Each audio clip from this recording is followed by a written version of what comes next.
All right, so let's go ahead and start creating tread work for this sole. So if you'll go ahead and load up the sole bottom tread work start, we can get started.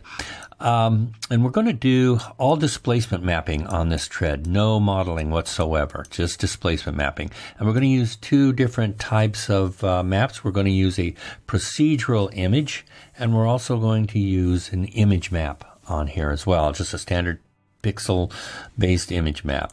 Now, you'll see that I've already, let's see, kind of prepped this scene for you in that, let's look at UV map here. And it's a simple UV map, nothing fancy, just projected from the bottom. Speaking of the bottom, we're going to be working kind of upside down like this. And so you'll notice that it might be a little cumbersome to rotate and roll around this. And with the standard rotation settings in the viewport.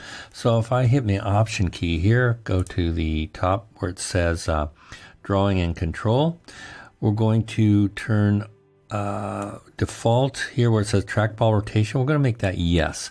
So it's a little bit, I think it's just a little bit more intuitive to revolve around your object. The other thing that I did is let's go ahead and show our lights. I added an area light here, and that area light, of course, is targeted to your shoe. So no matter where I move it, it's always going to point at it right there. So yeah, it's good to have the light on the bottom so we can see the shadows and the contours a little bit easier when we do our displacements. All right. Like I said earlier, we're going to be working with displacements and two different types of image maps on here, both images and procedurals. Now, we want to make sure that neither map interferes with the other one. In other words, you don't want tread work overlapping with each other. So what I've done actually is created what we call masks for these. So I'll show you what they are.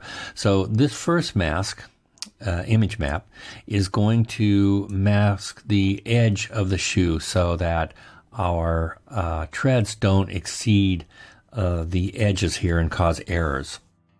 All right, so that's going to localize the placement of both the procedurals and the image maps.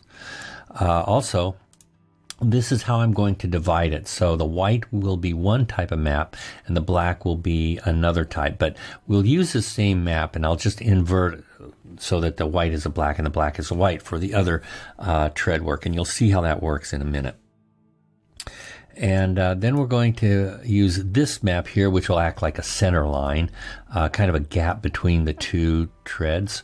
And we'll use this map here to be the treads for the image map side of the sole.